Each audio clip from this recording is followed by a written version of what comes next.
ঘটে যাওয়া অপরাধ আর তার পেছনের খবর নিয়ে সময়ের বিশেষ আয়োজন অপরাধ সূত্রে স্বাগত জানাচ্ছি আমি ওমর ফারুক।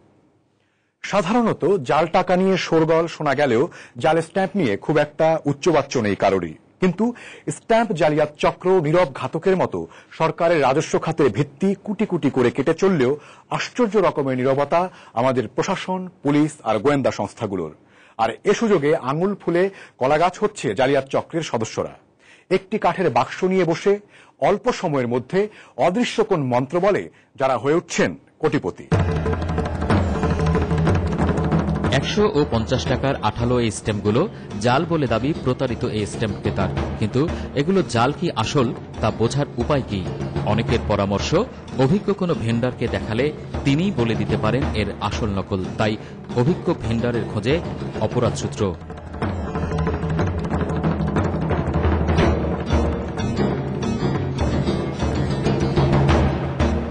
রংপুরের সবচেয়ে বড় ভেন্ডার এই মওলা ব্রাদার্সে যাওয়া যাক। না উল্টানোর অনুরোধ জানিয়ে স্ট্যাম্পগুলো দেয়া হলো এই প্রতিষ্ঠানের মালিকের হাতে। এই লাইনে 12 বছরের অভিজ্ঞতার আলোকে নেড়েচেড়ে দেখে বলে দিলেন স্ট্যাম্পগুলো জাল। এটা জাল। এবার উল্টো পিঠে দেখার অনুরোধ। আপনার সই, আপনার দোকানের সিল, আপনার দোকানের সই। তো আমাদের দোকানে সিল হলে পরেও বুঝতে পারছি না কি ঘটনা। এই যে তারই ভেন্ডারের সিল, স্বাক্ষরও যে তার। কিছুক্ষণ হতভম্ব থেকে যথারীতি অস্বীকারের চেষ্টা। এই সিলটা তো বোঝা যাচ্ছে না। এই সিল আপনার দোকানের, তো সইটাও আপনার দেখেন, বের করে মিলাই দেখেন আপনার সই। সইটা কিন্তু মিলছে না। একটু দেখেন না। দেখছি সইটা মিলছে না। অন্য জায়গায় সই করা আছে, এরকম একটু আপনার স্বাক্ষরটা দেখান না।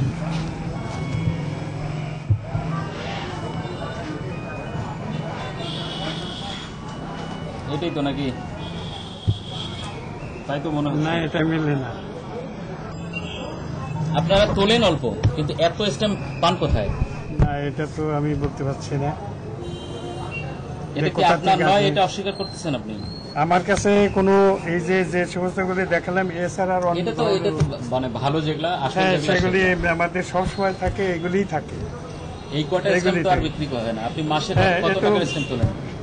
এ ঠিক নাই। কোনো মাসে হয়তো 1 লাখ তুলি, কোনো মাসে 50,000 তুলি, কোনো মাসে 30,000 তুলি।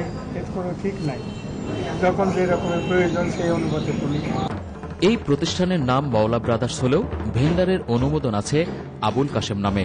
ভেন্ডারের নাম গোপন করে রংপুরের পুলিশ সুপারের কার্যালয়ের 200 গজেরও কম দূরত্বে থেকে আগাগোড়া ব্যবসা চালিয়ে যাচ্ছেন তিনি। আমার নাম হয়েছে আবুল কাশেম। না, কিন্তু আবুল কাশেম আপনি এখানে ব্যবসা করছেন, হ্যাঁ, সেটা তো লিখতে হবে যে আবুল কাশেম ভেন্ডার। সেটা না লিখে মওলা ব্রাদার্স স্ট্যাম্প ভেন্ডার এইভাবে লিখছেন আপনি, এই তো? হ্যাঁ, আলাদা একটা এই দোকানের দেই মানে পরিচিতি, এই আর তাছাড়া আর কিছু না। এইখানেও একটা মানে চাতুর্যের সুযোগ নেওয়া হয়েছে। না, আমার এই দোকানের নামটা অনেক আগে থেকে আমার এই দোকানের ইতেই পরিচিতি বেশি। এতদিন বিনা দ্বিধায় তার কাছ থেকে স্ট্যাম্প নেওয়া লোকজনের চোখ ছানা বড়া। এটা তো খুবই জঘন্য অপরাধ। এটা যারাই করুক খুবই জঘন্য কাজ করছে। এটাতে দেশেরও ক্ষতি, দেশের মানুষের উন্নয়নেরও ক্ষতি। এটা কাছারি বাজারে এরকম ব্যবসা হচ্ছে। কাছারি বাজারে বেশি স্ট্যাম্প নিয়ে সব চলাফেরা করা হয়, কিন্তু এখন এটা লক্ষ্য করা উচিত প্রশাসনের এবং খোঁজ নেওয়া উচিত। কেনার সময় আসলে দেখার কিছু একটা ব্যাপার আছে, আমরা বুঝতে পারি না এই স্ট্যাম্পটা নকল কোনটা, কোনটা আসল বুঝতে পারি না। এখন আসলে বিশ্বাসের উপরে চাইলে দিল, এতে বুঝতে পারবো না যে এটা আসলে এটা নকল না আসলে, তা আমাদের কোনো যাচাই বাছাই কোনোদিন কোথাও কোনোদিন আটকেও নেই। এই জাল জালিয়াতি চলে কিভাবে জানতে আমরা এবার আরেক অভিজ্ঞ ভেন্ডারের দরবারে। না, ঠিক নেই, এটা নকল। হ্যাঁ বলেন, হ্যাঁ ঠিক আছে, ওটা ঠিক নেই, এটা নকল। এটা দেখলে বোঝা যাচ্ছে। আপনি দেখেন না, আপনি দেখেন, ভালো করে দেখেন। এক পর্যায়ে তার কাছে থাকা স্ট্যাম্প বের করে দেখাতে শুরু করলেন তিনি, কিন্তু তার কাছে থাকা 2টি স্ট্যাম্পের রঙও শ্বেতা, চারপাশের পারফোরেশনও এবড়োথেবড়ো। জানা গেল এই ভদ্রলোকের ভেন্ডার থেকে এর আগে বিপুল পরিমাণ নকল স্ট্যাম্প উদ্ধার করেছিল পুলিশ। সাথে পাওয়া গিয়েছিল নকল প্রাইজ বন্ড। এর আগেও শুনেছি কাচারিতে এর আগে অনেক এই ব্যাপারে ধরা হয়েছিল। আমাদের পিছনে একজন দোকানদার আছে, এরকম ব্যবসা করেন। তো এটা সম্বন্ধে জানি না এরপরে কি সাজাটা হয়েছে, প্রতিকারটা কি হয়েছে, প্রশাসন কি করলো। আদালত, ব্যাংক, রেজিস্ট্রি অফিস সহ রাষ্ট্রীয় বিভিন্ন প্রতিষ্ঠানে ব্যবহৃত হয় এসব মূল্যবান স্ট্যাম্প। সরকারের সংশ্লিষ্ট বিভাগ থেকে লাইসেন্সপ্রাপ্ত ভেন্ডাররা চালানের মাধ্যমে টাকা জমা দিয়ে ট্রেজারি থেকে স্ট্যাম্প সংগ্রহ করেন। পরে নির্দিষ্ট কমিশনের ভিত্তিতে ক্রেতাদের কাছে এই স্ট্যাম্প বিক্রি করে থাকেন তারা। কিন্তু অনেকের দাবি ভেন্ডারের মাধ্যমে বিক্রি হওয়া বিশেষ ধরনের আঠালো স্ট্যাম্পগুলোর ৮০% জাল। ট্রেজারি থেকে নামমাত্র স্ট্যাম্প তুলে চাহিদার বেশিটাই মেটানো হচ্ছে জাল স্ট্যাম্প দিয়ে। বিশেষ ক্ষমতা আইনে এ ধরনের জাল স্ট্যাম্প মুদ্রণ, বহন, বাজারজাতকরণ ও ব্যবহার শাস্তিযোগ্য অপরাধ। সর্বোচ্চ শাস্তি যাবজ্জীবন কারাদণ্ড।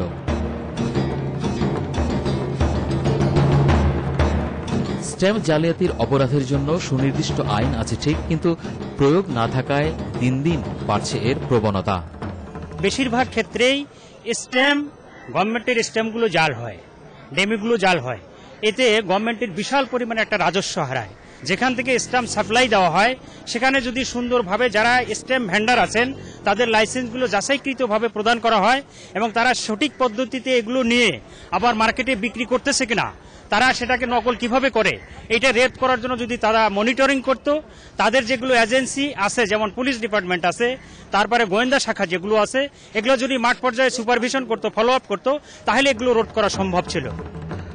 রাষ্ট্রীয় ছাপাখানায় মুদ্রণের পর জেলা ম্যাজিস্ট্রেটের নিয়ন্ত্রণাধীন ট্রেজারি শাখায় কঠোর নিরাপত্তা ব্যবস্থায় সংরক্ষণ এবং সেখান থেকে বিপণন হয় এই সমস্ত স্ট্যাম্প।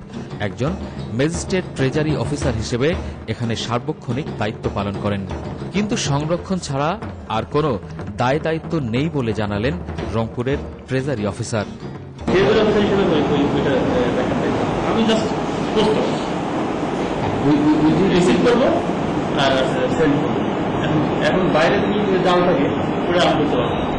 অনেকেই মনে করেন গোয়েন্দা নজরদারি থাকলে স্ট্যাম্প জালিয়াতির এই ঘটনাগুলো অনেকটাই রোধ করা যেত, কিন্তু এ নিয়ে স্থানীয় গোয়েন্দা বিভাগে আছে মারাত্মক তথ্য ঘাটতি ও দায়িত্ব এড়ানোর প্রবণতা। একটা সমস্যা যেটা হবে যে আমরা আপাতত ধরে জামিন দিয়ে এক্সপার্ট পাঠাবো, রিপোর্ট আসলে